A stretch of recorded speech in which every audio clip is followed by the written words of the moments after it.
From the end of World War II, the US has served as Europe's primary security guarantor, and for decades its basing and force posture has helped reflect that. Europe has long played host to tens or hundreds of thousands of American troops, and that presence surged after Russia's full-scale invasion of Ukraine in February 2022. Since coming into office, though, the Trump administration has pushed hard for Europe to become more self-reliant in security matters, with US Defence Secretary Pete Hegseth, for example, reportedly saying, quote, "The time of the United States being the sole guarantor of European security has passed. It's long overdue." Instead, this US administration has been clear, like a number before it, that its preference would be to rebalance some of its military assets towards Asia. Subsequently, we saw reports suggesting the Pentagon was considering withdrawing as many as 10,000 American troops from Europe. That reporting was pretty quickly rebuked by some senior US leaders. The Republican chairman of the House Armed Services Committee directly told the Pentagon that their focus should be on maintaining the surge posture they have in Europe for the foreseeable future. And the word from America's European commander, Christopher Cavoli, is that for the moment, the troops are staying where they are. But in the longer term, the desire to move some men and metal appears to be growing, with a member of the Senate Armed Services Committee saying that it's clear the United States should deploy more of its units from Europe to the Pacific, but that the US had to be sure that it did it the right way.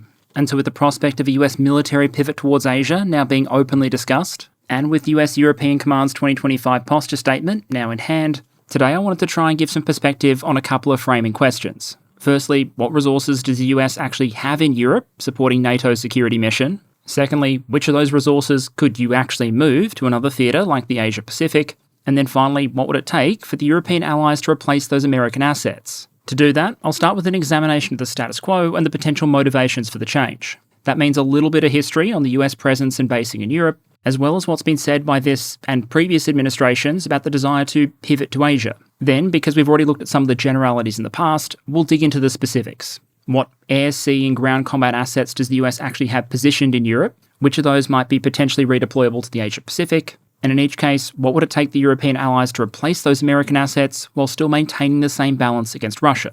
Then at the end, we'll zoom out for some final big picture questions. What this might mean for the trajectory of NATO's capabilities going forward, and some of the potential strategic risks from an American perspective. But before we jump into it, I need to welcome back a returning sponsor. To say that 2025 so far has been an eventful year would probably be a podium-worthy understatement. And in that kind of environment, it can be hard to keep pace with the sheer number of news stories coming out, while also being sure that where possible, you're seeing them from all the angles. If we click through these headlines on America's recent tariffs, for example, you'll see a difference in what information different organisations choose to put front and centre. This one focuses on the base 10% floor rate, for example, while this one also flags the higher tariffs on a range of countries, as well as the threat of escalation if countries choose to respond with their own measures. The tool being used here is long-term channel sponsor Ground News. What it can allow you to do is quickly compare how a given story is being covered by reportedly drawing on more than 50,000 news sources around the world. Alongside that, it also gives you useful contextual information. Elements like factuality ratings, reportedly based on the work of 3 independent news monitoring organisations, or information on the ownership of a given media source. And beyond just potentially helping you better understand the sources you're reading, Ground News also has some nifty additional tools. The blind spot feed, for example, isn't a silver bullet for the challenge of online echo chambers, but essentially what it might allow you to do is surface stories that are primarily or overwhelmingly being covered by the kind of media sources you might not ordinarily consume. Something which might help give you a better understanding of what others are seeing and reading. I've been a long-term Ground News user, and if you'd like to be too, there will be a link in the description, one that will give you access to a 40% discount on a Ground News Vantage plan. And so with my thanks to Ground News as always, let's get back to it. Okay, so before we talk about America trying to change its basing picture and strategic focus, we need to set a baseline. Basically, how the American system became what it is, and what the motivation for any change might be. It might be strange to think about now in the context of a globe-spanning US military presence, but before World War II, the US wasn't really in the overseas basing game. But in the context of the Cold War and the perceived need to project power, especially in Europe and Asia, the US established or maintained from the Second World War literally thousands of overseas bases, supporting hundreds of thousands of American military personnel. Between 1950 and 1963, for example, troop levels in Europe averaged about 340,000. And generally stayed well above 250,000 throughout the course of the Cold War. Cold War troop levels in Asia outside the Korean and Vietnam War averaged about 100,000, while levels in the Middle East were comparatively much smaller.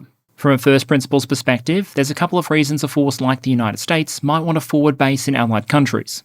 For example, they can play a readiness and training role. If you expect US troops might have to fight alongside the South Korean military in Korea, then it might be a great idea to base some forces in Korea so they can learn to operate alongside the South Korean military and become familiar with the Korean terrain and context. Alternatively, I guess you could ask the ROK guys to come train in the USA, but if South Korean troops ever do find themselves fighting to defend Georgia or some Louisiana swampland, something has probably gone horribly, horribly wrong. US bases can also play a role in things like domain awareness and area defense, with the US forward positioning things like missile warning radars or intelligence installations. But perhaps the most significant military justifications are in the area of power projection and diplomatic signalling. The signalling element is relatively simple. By putting troops in a country, the US is signalling a commitment to that country.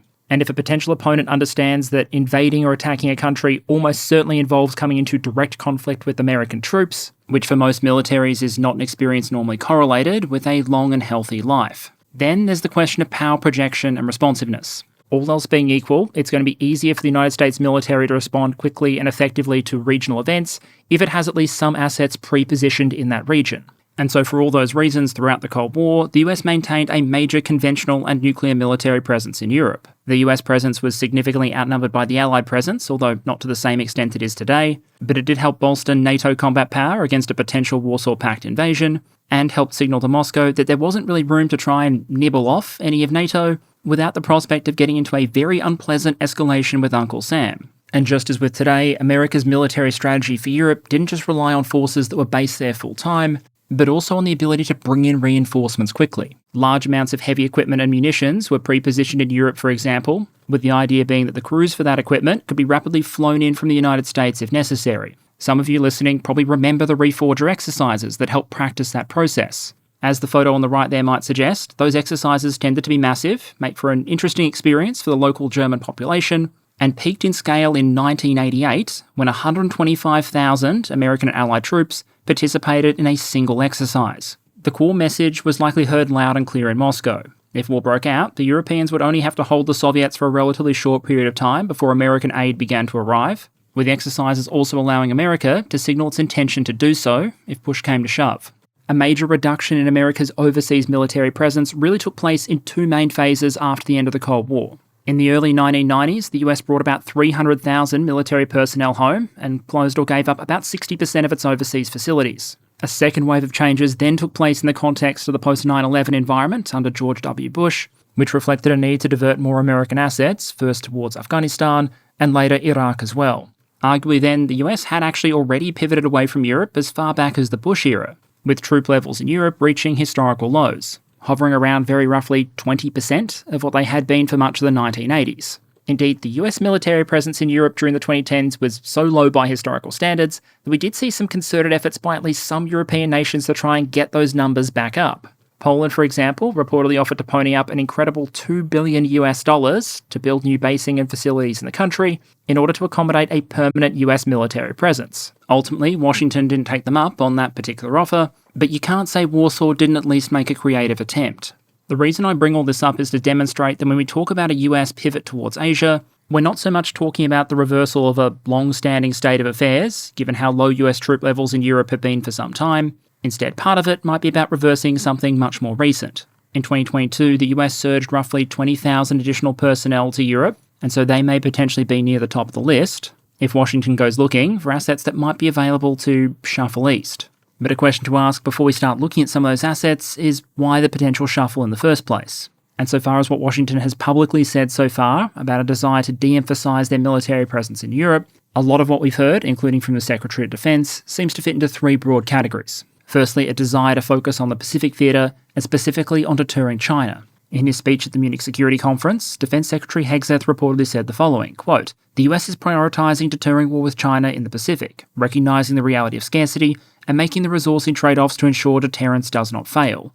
In the past, we've also heard things from senior figures in the White House, including, quote, let there be no doubt, in the Asia-Pacific in the 21st century, the United States of America is all in," end quote. Limb 2, if you like, of America's strategic justification appears to be the idea of burden shifting, essentially the idea that it's fairer for Europe to spend more on its own defence. We've seen reported quotes from the US president like, "free riders aggravate me," or "you have to pay your fair share." And Secretary of State Rubio has reportedly said that the United States wants to see that the alliance is on a realistic pathway to having all of its members, including the United States, spend 5% of GDP on defence. A target which, if met, would lift total allied defence spending by more than the entire current US defence budget, while also potentially providing a competitive new definition for the term overkill. Then there's the third element, which has been publicly discussed, albeit less so than the first two, and that's Washington's diplomatic ambitions via Moscow. Something we've heard suggested by Rubio is the US should attempt essentially Sino-Soviet split Mark II, but this time in reverse, trying to reverse the Kissinger manoeuvre and this time break Moscow off from Beijing, rather than Beijing off from Moscow. Some commentators have noted that might be an ambitious approach, given, among other things, the original Kissinger manoeuvre capitalised on an already existing Sino-Soviet split, but we have seen Rubio raise the concept regardless. He's reportedly said it's important that the US doesn't allow Russia to become China's junior partner, and in the past we've seen a White House talk about the importance of reversing a dangerous drift in what it described as an important bilateral relationship. And if you were making a list of things that Moscow might want in exchange for rapprochement, fewer US troops in Europe would probably make the cut. If you read recent US documents like Pete Hegseth's message to the force, you might see elements of these strands of strategic logic coming through. But if you've got a long memory, you might also be experiencing flashes of déjà vu, because while the strategic context, including America's relationship with its allies, might be very different now than in the past, you could be forgiven for potentially thinking we've seen this film before, or at least something like it. Pete Hegseth did say that the US is prioritising deterring war with China in the Pacific, but the United States being all in the region, that's actually an Obama line from his address to the Australian Parliament back in 2011, right in the midst of the so-called Asia rebalance. Rubio and the current administration has called on NATO to spend more, but the free riders aggravate me line? Also Obama reportedly to journalist Jeffrey Goldberg, the same bloke who recently broke the whole Signal story. The "you have to pay your fair share" line was also reportedly Obama, by the way, to then UK Prime Minister David Cameron. And of course, while Russia wasn't invading Ukraine at the time, a US-Russia diplomatic reset has also been tried before. That line about the importance of the bilateral relationship comes straight out of a 2010 document put out by the Obama White House. None of that is to say that the circumstances now are comparable to what they were in 2010 or 2016. The transatlantic relationship is much more hostile. NATO is more fragile. There's a trade war on. Some members, like Canada and Denmark, are nervous over having their sovereignty questioned, and the military threat in Europe from Moscow appears to be much more acute. But the reason I bring all this up is to illustrate that from the US perspective, some of the strategic ideas here are far from new. Bush Jr. did significantly reduce US troop levels there, while the Obama administration oversaw an important milestone for the combat power of US Army Europe. In 1989, there were about 5,000 American main battle tanks in Europe. In 2013, the final 22 were sent back to the States. But the thing with so many of these previous US drawdown efforts is it was often a case of 2 steps forward, 1 step back, with Moscow somehow always finding a way to draw back American attention. Sure, by the end of 2013, the American tanks were gone. But by the end of 2014, Russia had invaded, occupied, and purported to annex Crimea, and on a completely unrelated note, American tanks were back in Europe. Initially in small numbers, but within a few years, we were back to having a rotational armoured brigade combat team. Biden likewise indicated relatively early in his presidency that he wanted to see American attention shift more towards Asia, only for Russia to launch its special military operation in February 2022, prompting Washington to dial up its military resources in Europe. The core point is that recent history suggests that any American drawdown of military force in Europe is going to be difficult for at least 2 reasons. Firstly, because by historical standards, troop levels are already quite low, and secondly, because there will always be an imperative for America to be sensitive to the European security environment. And Moscow gets a pretty big vote in what that environment is going to look like. So with the US now reportedly, again, looking at the prospect of troop drawdowns in Europe, let's start getting into the mechanics of what you could actually draw down. Because if you look at where the US contribution sits in the context of NATO's overall European defence planning, the US isn't primarily there as a provider of mass. And indeed, the US presence there has pretty consistently made up a single-digit percentage of active-duty NATO troops in Europe. Instead, EUCOM's model has been to use US assets to provide the kind of capabilities that other forces can't readily provide. Command and control, coordination, diplomatic signalling, specialised capabilities, and an ability to respond quickly. On one hand, that makes the US very important to NATO's ability to function as intended. But in the context of talking about a potential pivot to Asia or a drawdown in resources, it does raise the observation that a lot of the most valuable American contributions don't stem so much from American investments that are specific to or targeted against Europe, but instead the kind of capabilities the United States already has to have if it wants to be a military superpower in the first place. Whether you're basing troops in Europe or not, for example, as long as Russia, China, and North Korea have nukes, the United States is probably going to want a lot of them as well. You're going to want warning systems to tell you if any of those countries launch their missiles, and defense systems to help protect you if they do. You're going to want intelligence assets of various kinds, including spy satellites, plus a secure communication system capable of functioning globally, systems capable of generating deterrence by striking over long distances, whether that be strategic bombers, missile submarines, or very long-range missiles, maybe expeditionary units so you can project power overseas if necessary, and of course things like military research and development so you don't fall behind the technological curve and find yourself eventually outcompeted. The list here could very much go on, but the core point is this. There are a lot of military investments and costs that are primarily going to be driven by the opponent you choose to compete with, but which still might be immensely useful to your allies. But even if the United States stopped sharing those things with its allies, it would still need those assets and capabilities anyway. In fact, it might actually need more, not less of them, because now it presumably wouldn't have reciprocal access to allied capabilities in those same areas. When the Supreme Allied Commander in Europe, General Cavoli, was asked in the Senate Armed Services Committee what sort of capabilities NATO would most struggle to replace without the United States, a lot of them were these more general capabilities that from a defence economics perspective, the US wouldn't really save much by not providing. He listed things like secure communications, but the United States would almost certainly want something like Link 16 anyway. Locking the rest of NATO out of that system would actually reduce its overall value, and you'd presumably also lose out on things like joint investment, with multiple NATO nations collectively funding Link 22, for example, an effort to improve on the performance of the old Link 11. Another example might be GPS, where locking the Allies out wouldn't allow the United States to GPS in Asia any harder.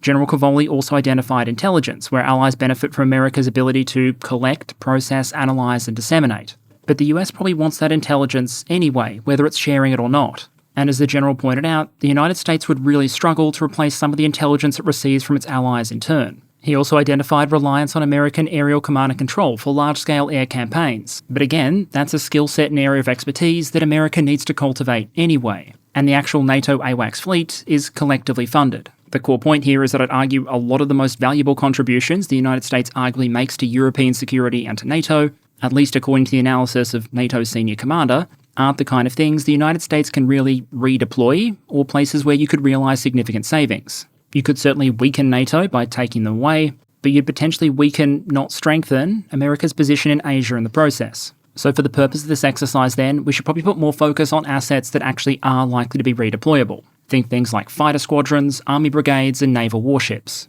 Then so far as whether or not Europe can actually replace those assets if they're eventually withdrawn, we're going to use two measures. The first is very simple, and that's the one-to-one. We assume that what NATO currently has is sufficient to meet its goal of deterring Russia, and so if the US withdraws an army brigade or an Air Force fighter squadron, the question is whether or not Europe can generate a new army brigade or a new fighter squadron to replace it. The second measure is more relative and recognises that, for the moment at least, most European militaries existed to exactly one major opponent, Russia. And so there the question becomes, can the Europeans replace any withdrawn American capabilities to the extent required to maintain the military balance with Russia? In some areas like army manpower, where the Russian force has grown considerably since 2022, that might actually require more than a one-to-one replacement. In other cases, like balancing out a Russian air force that's had a very tiring, difficult and costly war, the requirement to maintain balance might actually be lower. Okay, so with all that understanding in place, let's talk about what the US actually has in Europe, and as a result, on one hand, what it might be able to save or redeploy to other regions, and what the Europeans might have to replace if they want to maintain equivalent capability. The first thing to say here is that even in an APAC-first strategy, the United States probably doesn't want to just Control-A-delete all of its assets in Europe. And while a lot of the narrative at the moment seems to suggest that the United States could save potentially huge sums if it cut back on its efforts to defend Europe, I think that many Americans, and Europeans for that matter, potentially overestimate the scale of the US presence. At a big picture level, the number of US military personnel in Europe at any given time is obviously variable, but in recent years we've seen numbers as low as 65,000 and north of 100,000. US-European Command's posture statement to the United States Congress put the number of US troops in Europe at around 83,000, while Military Balance 2024 came up with a slightly higher estimate, around 89,000. Out of all the American services, the US Army makes up the greatest proportion of that number, at around 40,000, And part of the reason the numbers are so variable is because there are actually several types of US contingent in Europe at any given time. You have stationed troops or permanently assigned forces that are part of America's ongoing military presence in Europe, and those are augmented by long-term rotational forces that come in for a specific mission or to respond to a specific event and then go home. You also have troops who might be there as part of the National Guard State Partnership Program or that are temporarily in Europe just for the purpose of training exercises. But while the number does tend to bounce around a bit, recently it's probably safe to assume US troop levels in Europe somewhere between 80 and 100,000. That makes the US presence in Europe in terms of personnel count roughly equivalent to the Romanian military, although obviously with a lot more firepower and combat power, given the Romanian figure obviously includes everyone in uniform, while the US generally seems content to leave the likes of the accountants and recruiters back stateside, rather than shipping them to Europe with the brigade combat teams. That US presence is spread across a number of countries in Europe, but the largest concentration is in Germany, with military balance estimating more than 30,000 Americans present, which is actually about the same size as the next three largest American contingents combined, 15,000 in Poland, 13,000 in Italy, and 10,000 in the United Kingdom. The general assumption then, including an Iran study that I'll link in the description, is that if a hot war ever kicked off or there was a major crisis, the US would use the structure it has in place in Europe to rapidly build up its force strength to around 300,000. Of course, Europe also has reserve components, and so for today's episode, we'll focus mostly on the active duty stuff. So based on what we've heard US figures say, plus a little bit of supposition, what are some of the assets and US bases in Europe that we can probably presume are going to be staying, even if there's a massive shift in US strategy? For one, even though Allied confidence in them might have been shaken a bit, for the moment, the US nuclear weapons used in NATO nuclear sharing are probably staying. Hegs's speech in Munich specifically referred to the Allies taking over more responsibility for conventional deterrence in Europe, which might suggest the US is looking to keep the nuclear deterrent in place at least for the moment. That probably makes sense for the US. It's a fairly affordable arrangement given the bombs already exist. The expensive part being the delivery systems are maintained by the Allies, not the United States. And even better, the delivery system in question is the F-35, which those Allies purchase from the United States. It also might help discourage certain European nations from feeling they might need their own nuclear weapons, and thus help support that US strategic goal of keeping the nuclear club as small as possible. We can probably also rule out installations relating to missile warning and defence, like the Aegis Ashore installation in Romania, facilities and personnel that support the US logistics link into the Middle East, and also probably some of those associated medical and support facilities as well. Statistically speaking, there's probably at least one American veteran listening to this, who either was wounded or knows someone who was wounded in the Middle East, and found themselves medically evacuated to Germany via Ramstein Air Base, rather than flown all the way back to the United States. So what we're really focused on here is whether or not the Europeans can replace the portion of US funding and US military assets that specifically serve European, not broader American aims. If you're only concerned about some of the big top-level indicators that we've looked at in the past, personnel counts and budgets, the job arguably isn't just doable, it's already done. Since 2022, the US has only been a relatively small part of the increase in the total number of NATO personnel in Europe. You also had Finland and Sweden being brought into the NATO tent, which added 2 additional entire militaries to the count, and many existing NATO militaries, Poland in particular, were recruiting aggressively. The chart you can see on screen here compares America's troop commitment to Europe with the change in the number of non-US active-duty NATO troops between 2022 and 2024. The new members brought in about 55,000 troops and hundreds of thousands of reservists, while the rest of the Allies collectively dialed up their forces by nearly 100,000. For a variety of reasons, it's not a strictly apples-to-apples comparison, but you could argue that even if the entire US presence in Europe were to disappear tomorrow, the rest of NATO would still have north of 60,000 additional troops in theatre compared to 2022. And the trajectory, based on the announcements and budgets of several European states, is very much line goes up, with plans announced across the alliance collectively running into the hundreds of thousands. Back in July 2024, it was reported that NATO's new defence plan called for between 35 and 50 additional ground combat brigades, which is the kind of target that might generally align with a number of the announcements we've been seeing, with the obvious caveats to getting to that point being time and equipment. But just to put those numbers into perspective, if you're talking about 30 additional Army brigades, the US Army has about 31 active-duty brigade combat teams. So in a sense, you're talking about dialing up European armies by about a US Army. In terms of target readiness levels, the Alliance's new force model also massively raises the bar. What that model sets out is how many troops should be ready and available to be handed over to the SACEUR in the event of a crisis by the various member nations. These wouldn't be all of the forces available to all the NATO members, just those that would be handed over to NATO control at short notice in order to respond to a crisis. To paraphrase the IISS, Before 2022, NATO's Rapid Response Force required at least 40,000 troops within 15 days. The new model requires more than triple that number, more than 120,000 be available within 10 days, a further 200,000 within 30 days, and a final complement of at least 500,000 with between 30 and 180 days notice. That would suggest that within a month, NATO commanders would have a larger force than the Russians used to invade Ukraine, and within 6 months, a larger force than the Russians have in Ukraine right now. To give an illustration, under the new model, according to the IISS, Germany's contribution to NATO command within 30 days would be about 30,000 troops, 65 aircraft, and 20 naval vessels. In terms of budget, things also go well beyond mere replacement. Precisely costing the US presence in Europe is difficult, but there are a couple of indicators we can use. We know that maintaining an active duty armoured brigade combat team costs the US Army about $3 billion per annum. And we also know the US Army's total overseas operations budget in fiscal year 2025 was $10.5 billion. Non-US NATO spending, meanwhile, skyrocketed by a casual $151 billion per annum between 2022 and 2024, with very large further increases expected in 2025 and 2026. Just Spain's announced plan to spend about $11 billion extra per annum to reach the 2% spending target is on the same scale as total US Army spending on all overseas operations everywhere. So arguably, at least at a very high level, after decades of underinvestment, the money appears to be there.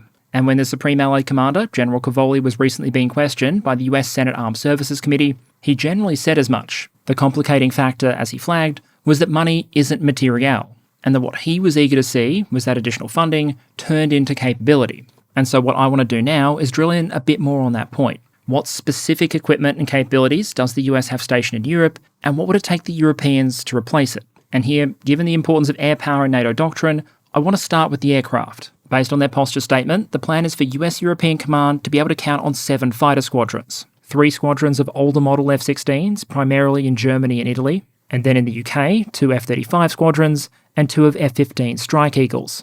There are also some enablers like the 100th Air Refuelling Wing based in the United Kingdom, and often you'll also see rotational American bomber groups. For example, a group of 4 B-1B Lancers heading over to a location in Europe, making Russia just that little bit more nervous, and maybe doing some exercises with local forces. Ultimately though, the US bomber force is very much in the business of global delivery, and so aircraft don't have to be based in Europe itself in order to play a potentially major role in any escalation there. As at time of recording, only one of the 2 F-35 squadrons in the UK is fully operational. That's the 495th Fighter Squadron, the Valkyries, who should be joined in active status by the 493rd, the Grim Reapers, later this year. Technically, based on the rules we set for replacement earlier, future US assets probably shouldn't be on the list, but given the importance of and need for the F-35 in the European theatre, I'm going to include them. The broad takeaway here is that the US air presence in Europe is actually smaller than that of several European air forces. And if you talk about what it might take to replace those assets and maintain the military balance against Russia, if we're looking for a one-to-one replacement, we need about 110 fourth-generation fighters, and maybe an answer for the potential contribution of America's bombers. And we're probably going to go with a one-to-one replacement as the baseline here, because if instead we focused on trying to maintain the balance against the Russian aerospace forces, you might actually end up with a smaller requirement. While the Russian ground forces are likely considerably larger now than they were in February 2022, a common assessment is that the Russian aerospace forces, which were already in the process of aging out before the war broke out, have effectively been shrinking due to combat and imputed losses. Back in March 2024, a RAND report estimated the VKS was down to about 75% of its pre-war strength. As at time of recording, the Oryx database records Russia having lost 122 combat aircraft in Ukraine, with a further 17 damaged. That includes 37 Sukhoi 34 strike aircraft, 5 Tupolev 22 M3 strategic bombers, and a number of other aircraft types, some of which are no longer in active production. Russian sources report the VKS taking 14 deliveries of Sukhoi 57s, 35s, 34s and 30s in 2024, but the numbers involved aren't specified, and often we're talking about 1s and 2s here. For their part, Ukrainian sources believe Russia received between 24 and 29 new combat aircraft in 2024, which would barely be enough to offset combat losses, let alone the 60 imputed aircraft losses per year that the RAND report estimated, based on their assumptions around Russian aircraft overuse. In 2024, RAND estimated that, quote, slightly more than half of the VKS tactical airframes are more than 30 years old, end quote. And in some cases, that concern relates to entire fleets. The newer Sukhoi 24 was manufactured in 1993. We can also potentially get a bit of a clue about the decay of the VKS from its observed sortie rate. That's generally assessed to have been lower in 2024 than it was back in 2022, with the operational surge in February 2024 during the offensive against Avdiivka reaching about 150 sorties per day. In other words, the VKS managed, during a major ground offensive, to generate about as many daily sorties as you would expect from a US Ford-class aircraft carrier. The VKS is obviously still very dangerous, with long-range missiles, glide bombs, and some very capable assets in inventory, but it does appear to be showing more war-related signs of wear and tear than some of the other services. The same can likely be said about a lot of Russia's air defence systems, which would presumably be one of the primary countermeasures against NATO air power in the event of an escalation. Those forces have fired thousands of interceptor missiles since 2022, some, including valuable S-300s, against Ukrainian ground targets. Visually confirmed losses for surface-to-air missile systems are now around 320. And while much of that might be replaceable from storage or new production, the likely threat posed to NATO aircraft in 2025 would probably be similar or less to that posed back in 2022. Keep in mind, this is an air defence system that has already been stretched by a Ukrainian force primarily using one-way attack drones. So as to how it would perform against a swarm of one-way attack drones and a bunch of high-end long-range munitions delivered by fifth-generation fighters is a topic of evaluation I'll leave to the audience. Moving through in sequence then, even if we discount the Ukrainian Air Force entirely, adding Finland and Sweden by itself has been more than enough to cover the American presence. Collectively, they represented a force of about 160 fourth-generation fighters, FA-18s and Griffins, although we do have to weigh that against the outflow of older model F-16s and MiG-29s from NATO inventory into Ukrainian service. Going forward, we have also seen some European orders for additional fourth-generation fighters. France is the big one here, with 42 additional Rafales being ordered back in March. But the bulk of the European fighter build-up hasn't been focused on fourth-generation platforms, it's been on the F-35. And as a result, the number of fifth-generation fighters arrayed against the VKS in Europe has been increasing rapidly. Lockheed Martin has said they aim to deliver about 190 F-35s across the board in 2025. A significant chunk of those are expected to go into Allied, not US service. In purely numerical terms, you could cover off one of the two US F-35 squadrons with just the deliveries expected to 2 European states this year. The UK expects to get 11 jets total over the course of 2025, and Norway 12, with in Norway's case, most of those aircraft already having arrived. And if you look out to 2026 and beyond, unless there's a major collapse in transatlantic diplomacy that torpedoes the F-35 program, there are a lot of these fighters in the pipeline for delivery. Germany should get 35, the first of them in 2026. Finland 64, the first of them in 2026. Poland 32, the first of them in 2026. The Netherlands has already received around 40 of their aircraft, but after an additional order, the final target is now closer to 60. Belgium's going to 34, they've got about 8 so far, and recent program joiner Romania has ordered 31, although their first aircraft likely won't be delivered until 2030. This list also isn't exhaustive. I didn't cover Greece, for example, with a program of record for 20 F-35As, or the Czechs for 24. Italy is now actually home to a European F-35 final assembly site. And as of late last year, it was reported the country intended to purchase an additional 25 F-35s, plus 24 newer model Eurofighters. In raw quantitative terms, most of these purchases will be replacing existing aircraft. But at the same time, it's hard to walk past the qualitative shift. And Lockheed Martin has said that they expect that in the 2030s, there'll be more than 600 F-35s operating in Europe. If you compare that picture to the recent trajectory of the Russian VKS, unless there is a significant uptick in Russian aircraft production or the requirements for NATO air power, replacing the capability provided by most of those US fighter squadrons in Europe, on paper isn't so much a hypothetical as a work already in progress. As much as the small fleet numbers involved might suggest otherwise then, one of the harder parts of US air power in Europe for the Europeans themselves to replace might be the potential of America's bombers, and critically, the deep magazine of cruise missiles behind it. That would line up with the statement by General Cavoli that one area where the NATO allies deeply rely on the United States is for, quote, deep, long-range fires, end quote.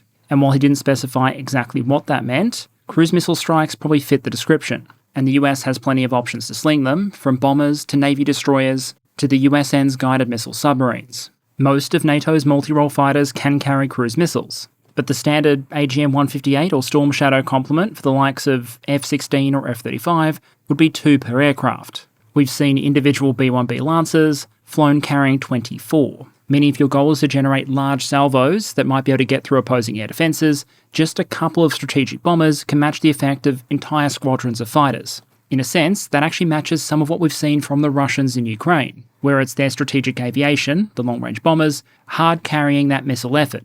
For European requirements though, strategic bombers don't appear to be on the horizon. But given the comparatively short distances involved and the size of the European fighter fleets, the European NATO states should be able to generate some pretty significant missile salvos, just using the aircraft they currently or are planned to have. With one caveat. To do that, you need to have fairly deep cruise missile magazines. The US has those. But after years of relative underinvestment, a number of European states also appear to be moving in that direction. With the typical lack of chill, the Poles are probably the ones moving most aggressively. As part of a missile order, reportedly closing in on $4 billion, the Poles have reportedly ordered more than 820 American JASSM cruise missiles, which would be more cruise missiles than Ukraine has likely fired at Russia over the entire course of the war so far, as well as enough AMRAAMs and AIM-9 Sidewinders to shoot down most of the Russian Air Force themselves. 745 AMRAAMs and 232 Sidewinders.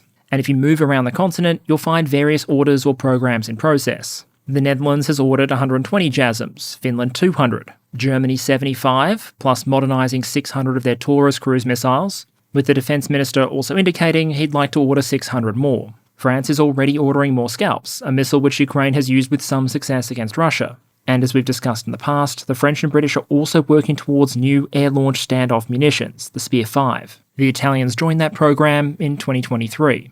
Augmenting those much deeper magazines of air-launched missiles, a number of the European states are also looking at new ground-based options. Some countries, including Poland, are getting new tactical ballistic missiles for their army MRLs. And we also saw the announcement last year of a new multinational effort, bringing together France, Germany, Italy and Poland, to develop a ground-launched cruise missile with a range north of 500 kilometres. From a Russian perspective, that kind of system could be particularly worrying.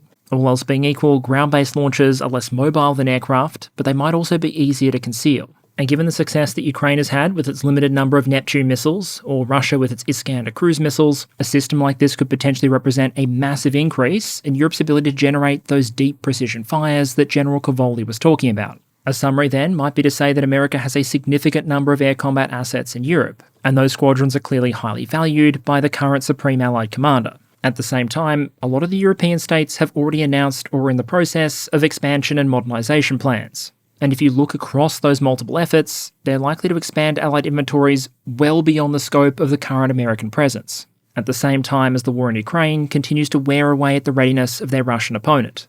If the US withdrew all of its aircraft and missile inventories tomorrow, Europe would likely struggle to fill the gap. But just based on what's already been ordered, you could potentially remove half of those American assets to another theatre over the course of the next 2 to 3 years, and still likely have a more powerful Allied air force in Europe relative to the Russians in 2027 than you do now.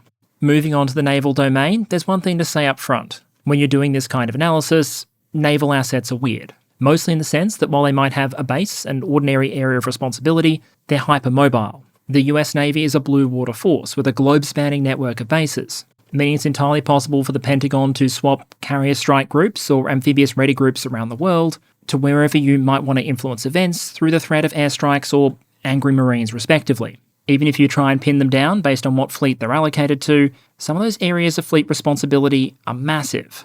That makes it hard to pin down exactly what portion of the US Navy or the US Marine Corps is dedicated to European security. But if you want a visual indication of where the US Navy's priorities might lie, at least at time of recording, here's an image prepared by USNI News showing where, at time of recording, some of those deployed American carrier strike groups and amphibious ready groups are. You have a carrier, an ARG in Japan, another carrier in the Pacific, and then 2 carrier groups, the Truman and the Vinson, hanging around in the Red Sea and off Yemen respectively. So far as the tracked big stuff goes, there's nothing there you'd say is postured directly against Russia. And in fact, at this moment, you could argue the security situation is kind of reversed. There are no American carriers in the Mediterranean or Eastern Atlantic, but there is a European carrier, HMS Prince of Wales, with a complement of F-35s, on its way to the Asia-Pacific. At other times, that relative balance might be reversed. The Italian, British and French carriers might be at home, and you could have an American carrier group in Sixth Fleet's area of responsibility. There are some significant American naval assets that are actually based in Europe. The big one here is probably Destroyer Squadron 60, a collection of ballistic missile defence-capable Arleigh destroyers based out of Spain. They have an important role, including as part of Europe's missile defence architecture. But in terms of where the bulk of the resource comes from for day-to-day NATO operations, I'll insert a clip here from General Cavoli describing the naval assets he has available when he's wearing his NATO cap. Where are they most prepared to take over from us? Well, right now they do a variety of things without us, right? So today I believe it's 17 or 20 European ships, NATO ships turned over to my command as SACEUR. Normally, military forces are held by the nations, and then they turn it over to me for particular operations. I have 0 U.S. ships working for me as SACEUR right now. I have only 40 individual human beings, Marines, who are participating in the operation to monitor the Baltic Sea. We call it Baltic Sentry. Everything is being done by our European allies in those cases. While there are some nuances to the situation then, at a high level I'd argue that EUCOM and AFRICOM are actually fairly far down the US Navy priority list when compared to the likes of INDOPACOM or CENTCOM. And frankly, when you look at the status of the Russian surface fleet compared to the European navies, that was probably a fair call even before 2022. A lot of Russia's surface combatants are relatively old. In terms of surface warfare tonnage, they're in roughly the same class as the Royal Navy, with the British ships generally catching fire less often. And that was before the war in Ukraine started to eat away at the modernisation efforts of the Russian Navy, or strategic circumstances came together to weaken its ability to project power. The addition of Finland and Sweden to NATO made the Baltic Sea even more dangerous for the Russian Navy, and the fall of the al-Assad government in Syria removed a Russian ally who'd been providing them their primary base on the Mediterranean. In the Black Sea, the Russian Navy has often found it difficult to be effective against a Ukrainian force primarily made up of surface drones and some anti-ship missiles, leaving some room for scepticism, I think, as to how they perform against some of NATO's Black Sea heavy hitters. Couple those factors with Russian ship losses against Ukraine, and you could probably argue the existing European surface fleets would be more than a match for their Russian opponents. And in that respect, existing European Navy modernisation and expansion plans are probably only going to widen the gap. That's not just about new ships, it's about new weapons and systems to integrate with them. The Royal Netherlands Navy's air defence frigates, for example, didn't previously have a long-range land attack missile. But since 2022, the country's been approved for a triple-digit order of the latest model Tomahawk, with the first test launch taking place just over a month ago. That said, if you're looking at the relevance of US naval assets to European security, I still see 2 primary pain points. The first is NATO's high-end ballistic missile defence. While there are a large number of systems in Europe like Patriot batteries capable of providing terminal defence against a number of ballistic threats, intercepting the really high-end, long-range stuff at high altitude is a specialist task. NATO's BMD system has a couple of primary components. There's the headquarters at Ramstein Air Base in Germany, a US ballistic missile defence radar in Turkey, 2 Aegis ashore installations, one in Romania and another one now active in Poland, which are basically equipped with the same style of interceptors you'd ordinarily find on a US Navy warship, just on shore. And then there are those Arleigh destroyers based out of Spain. They can carry those very expensive, very capable SM-3 interceptors for the ballistic missile defence mission, while European warships, at least for the moment, don't carry a direct equivalent. There are European efforts to reduce that reliance on American assets for high-end ballistic missile defence. The German-led Sky Shield initiative, for example, is meant to integrate Israeli Arrow interceptors that demonstrated their BMD performance against Iran. Initial capability for those Arrow 3 interceptors is reportedly expected later this year, but full readiness of the entire system is expected to take until 2030. Meaning that if those US warships or ground installations disappear too quickly, you could be looking at a high-end BMD gap. The other pain point is arguably the Russian submarine fleet, in relative terms much larger and more capable than Russia's fleet of surface combatants. In this respect, though, I think you'd have to see a pretty extreme transatlantic split before you saw the United States decide to pull resources off the task. As far as we can tell, most of the anti-submarine work in places like the Baltic Sea and Mediterranean is already done by the Europeans. And I think it's really hard to see anyone in Washington, besides perhaps the Russian ambassador, arguing that the United States doesn't have a security interest in securing Atlantic shipping against Russian submarines. Then we have the land domain, the one General Cavoli described as the most difficult when it comes to deterrence against Russia, and where a majority of current US military manpower in Europe fits in. Part of the difficulty in trying to determine what would actually constitute sufficient deterrence in this area is that we don't yet know when the war in Ukraine will end or what state the Russian army will be in when it does. As General Cavoli has publicly noted, it also seems to be the case that different metrics of Russian ground combat power are moving in different directions. On one hand, the Russian military now has significantly more personnel, despite its casualties, than it did in February 2022. On the other hand, some of those troops are launching YOLO attacks in up-armoured larders, which is, I think, somewhat symbolic of the deterioration in the quantity and quality of the Army's equipment park. As General Cavoli rather politely put it, quote, generally the standard of the force has been decreasing, end quote. So it does remain something of an open question how you would need to right-size a NATO force to account for a Russian opponent that is quantitatively larger and has learnt several lessons in Ukraine, but which, in equipment terms, has suffered a qualitative decline.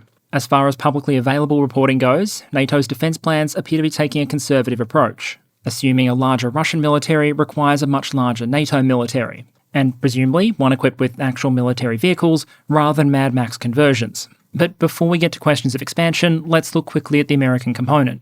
According to one source, which I'll link in the description, the core of US European Command's ground combat component is a grand total of 5 US Army brigade combat teams and 2 divisional headquarters. Under ordinary circumstances, that might be 2 infantry brigades, a striker brigade, and 2 armoured brigades. The exact mix of what brigades are there and what their responsibilities are can obviously change over time as units are rotated, and despite all the political developments, I think we actually just saw a rotation a couple of weeks ago at this point, with the US Army's 1st Armoured Division taking over from 1st Cavalry in Poland. That took place, I believe, in early March.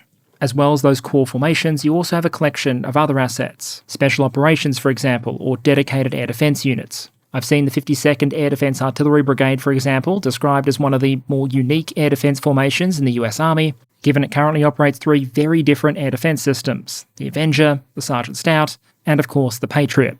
And given the near insatiable demand for ground-based air defence systems in just about every theatre, including the Asia-Pacific, that might be an example of the kind of assets that Indo-PACOM might be keen to get their hands on, if they got the chance. And just to give you a sense of where some of these major assets might be arrayed, I've thrown up a map here briefly from the CSIS. But the essence of it is, if you're looking for a baseline, a 1-to-1 replacement of the American ground combat strength in Europe would probably necessitate at least the replacement of those 5 brigade combat teams, or however many you intended to withdraw, as well as something to fill in those headquarters functions and the duties of the many supporting and specialised units. If you're only looking for a 1-to-1 replacement of those main combat brigades, then again, compared to 2022 levels, you could argue that nothing new actually needs to be announced, and the changes we've either already seen or which are already in progress would more than suffice. Adding the Swedish military brought 2 additional brigades into NATO. Their intention is to build up to 4. A mobilised Finnish army would be larger than the entire existing US presence, and a number of other NATO nations have either already expanded their forces or are in the process of doing so. A recent example off the top of my head is back in late 2023, when the Poles created an additional brigade and added it to the 18th Mechanised Division. From a deterrence perspective, it's absolutely not safe to assume that all brigades are created equal. You can expect multiple US brigades operating together to act as a cohesive unit, to have access to excellent equipment, enablers, and supporting assets. And as General Cavoli noted from his SACEUR perspective, those American units are also among the most mobile in NATO, meaning they're particularly effective if he as a commander needs to rush reinforcements to a particular hotspot. But since 2022, the build-up plans within the European wing of NATO extend well beyond just 5 brigades, and that increase in manpower is being backed by significant orders for new heavy equipment. Just Poland's confirmed or near-confirmed orders for Abrams and K2 outnumber all of the existing American Abrams in Europe, with the intention apparently being that there be hundreds more where that came from. The Dutch army has said that after a period without the tanks, they're bringing them back, and Germany's been on a bit of a sales tour with the Leopard 2A8,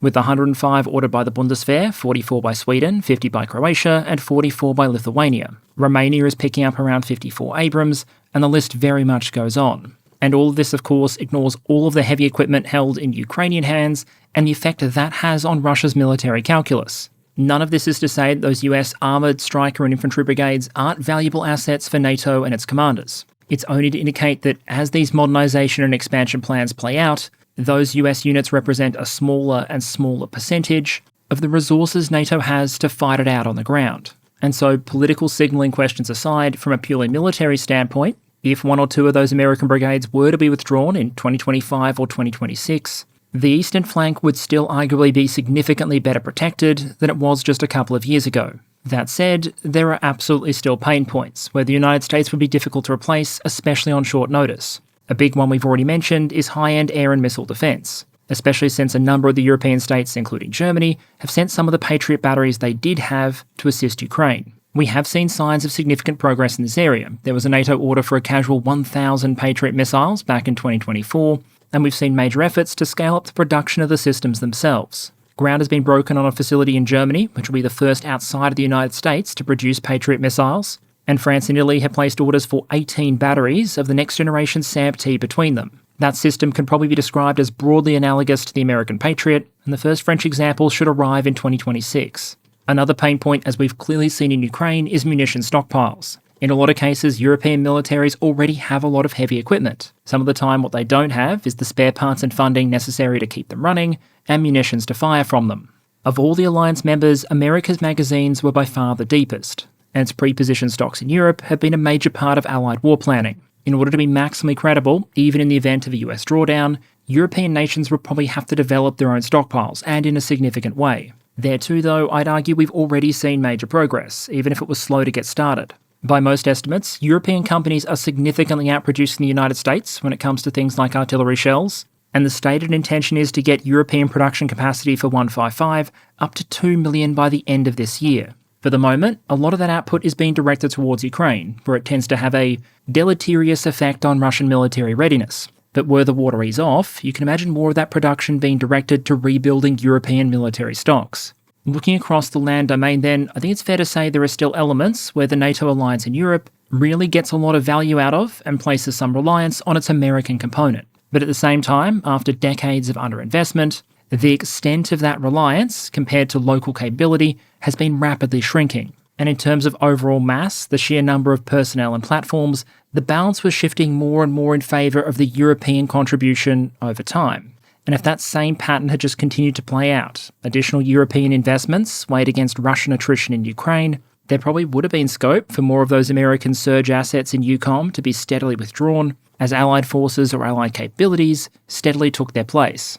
I think it's fairly telling about the overall trend that in late 2024, before the US elections, General Cavoli publicly said of NATO, quote, "We finally have the alliance we want," end quote. And I would go so far as to say that if this was a purely spreadsheet exercise, there probably are some American assets in Europe that you could earmark for potential reallocation. As Allied F-35 fleets build up, for example, you potentially could move one of those 2 US Air Force F-35 squadrons over to the Pacific. With the rate at which the Polish military and several Allied forces are expanding, maybe you could pull out 1 or 2 brigade combat teams. And as the Allies begin to receive hundreds and eventually thousands of new air-launched, sea-launched and ground-launched cruise missiles, the importance of those bomber rotations and other similar US assets might begin to come down. Other areas are likely to remain more complicated. The air defence build-up and munition restocking is very much a work in progress. And above all, the US coordinating and enabling role within NATO doesn't currently have a ready replacement. In a sense, you could argue Europe already has most of the muscle it needs, but a lot of the nervous system to use it is still very American. Of course, as tragic as it is, national strategy, diplomacy and politics aren't normally as simple as a spreadsheet exercise. And so in closing, I want to pivot back to some of the politics of a potential US drawdown and some of the potential risks from a US perspective if it's not properly managed.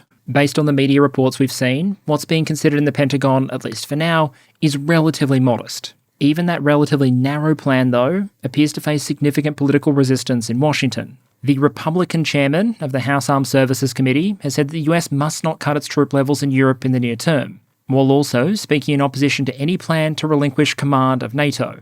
Meanwhile, in the United States Senate, I listened to several hours of testimony by General Cavoli and Marine Corps General Michael Langley, the commander of Africa Command, which is the kind of thing I'm sure makes it onto everyone's regular viewing list. But as well as making for absolutely riveting viewing, it also provided some telling insights into where the political splits within the US system might be when it comes to the future of the country's military presence in Europe and its relationship with NATO. That is Senator Roger Wicker, the Republican head of the Senate Armed Services Committee, at that hearing. I think the pin set the tone for some of the questioning that followed, especially as it related to Ukraine and Russia, but the questions we're interested in here are the ones relating to NATO and the US position in it. There were questions that essentially seemed to serve as basically Dorothy Dix's, a chance to give General Cavoli a chance to explain on the record why it was really convenient being both the US, European and Supreme Allied Commander at the same time. That included the process for releasing US nuclear weapons stored in Europe, which, as the General explained, partly involved him as the US commander, handing off his nuclear weapons to himself as the NATO commander, in order to then facilitate the delivery of those canned sunrises by Allied aircraft. Senators also asked the General whether he felt European nations were now doing what they needed to do to strengthen his hand in Europe. He replied in the affirmative. They asked him to list areas where NATO is still heavily reliant on the United States, and we've gone through them this episode, but also areas where the United States and its forces in Europe were reliant on them. One thing that struck me is that while there were some comments about potentially needing to reallocate forces from Europe to the Pacific, other questions related to potential new resources for American forces in Europe or Africa. Republican Senator Tom Cotton from Arkansas, for example, asked General Cavoli whether he saw a role for the long-range hypersonic weapon in EUCOM. For those of you who don't know, the Army's long-range hypersonic weapon, otherwise known as the Dark Eagle, is perhaps the blingiest long-range fire system in current US service. It's basically a ground-based, very long-range hypersonic missile costing tens of millions of dollars per shot. For the moment, they're very rare, very expensive, and if you were to make a list of offensive US Army weapon systems that would be most useful in the Pacific theatre, this thing would probably be it. And yet here the committee was, even in passing, discussing whether the system might have a role in Europe. The reason I bring this up is to illustrate there doesn't really appear to be much appetite in the US political system, especially in Congress, for the US to actually walk away from Europe or its NATO commitments. Time and again, Secretary of State Rubio has said as much, constantly reiterating that the United States is committed to the alliance, but it wants to see the allies spend more. The reason that matters is because it highlights that the United States still believes that it has strategic interests in Europe. And between some of General Cavoli's comments and those we've heard from various US political figures, we can probably piece together the kind of ideal state, if you will, for what America would like the alliance to look like in the future. General Cavoli, for example, described a kind of ideal state, where most of NATO's eastern flank states were essentially strong enough to mostly defend themselves. And in the case of smaller countries where that wasn't viable, like the various Baltic states, NATO brigades, like the German and British formations we're starting to see in the Baltic, could be established in those places to reinforce their defences. The role American military forces would play then would be as a kind of rapid reaction force, held in reserve as a particularly heavy stone that the American SACEUR could throw at any problem as it emerged. As another analyst put it to me privately, Washington's ideal state here is basically a world where you have European bodies defending European territory, using American weapons purchased with European money under American leadership. And I'd argue if you were watching the trends for much of the last couple of years, you might suggest that was broadly the direction things were trending, with spending levels starting to come up, but American leadership very much intact. What we've seen in 2025 then is America put even more pressure on the European states to ramp up their rearmament efforts. And we have seen European states, especially Germany, appear to put a lot more money for defence on the table. If the primary US goal here is to be able to move some of its own assets to Asia without Europe catching fire in its absence, that might be a good thing. But there's also, I'd suggest, at least two potential strategic risks. The first is the issue of signalling and perceptions of America's value and reliability as an ally. It might be true that, militarily, Europe is entirely capable of defending itself without most of the American units that are in place.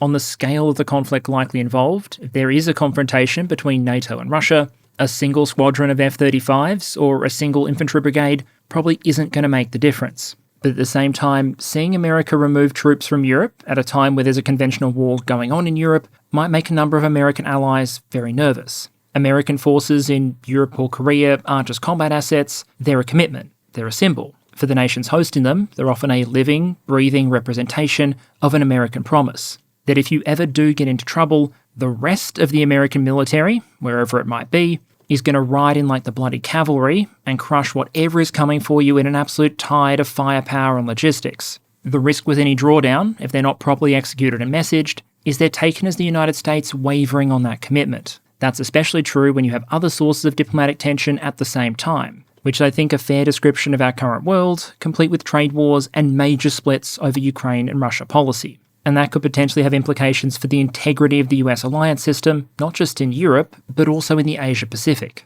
And so what remains to be seen is how the United States will try and balance those concerns, maintaining the integrity of a NATO system that many in Washington thinks works pretty well for the United States, while still potentially trying to prioritise US military assets elsewhere, and pushing their allies in Europe to pick up more and more of the collective tab.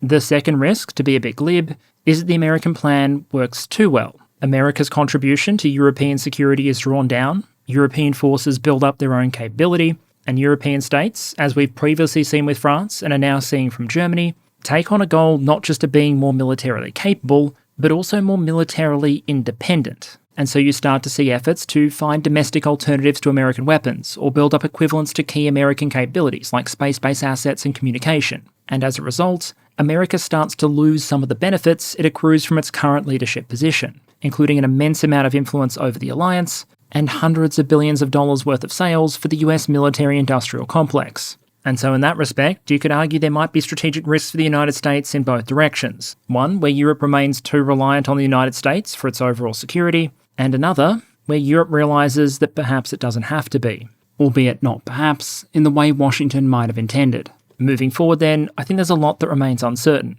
Washington set a pretty clear directive that it wants to see more of its military efforts focused on the Pacific. And based on what we've gone through today, I'd argue there probably are some US assets in Europe that you could safely shift over the next year or two and fairly comfortably replace with local assets without disrupting the balance versus Russia. In a sense, you could argue the question of whether Europe could tolerate any drawdown in American forces has already been demonstrated to be true, because US force levels in Europe now appear to be lower than their post-Russian invasion peak. The challenge, though, is that those kind of redeployments are never just a military question. They're political, and they're also deeply symbolic. And only time will tell how Washington weighs those factors against each other as the calls for additional assets in the Pacific grow ever louder. And okay, channel update to close out. Firstly, thank you to the patrons for voting for this topic. I did a large poll recently to help prioritise various videos, and this one came near the top of the list. Not the absolute top, mind you, but some videos are going to take a little bit longer before they're ready to go.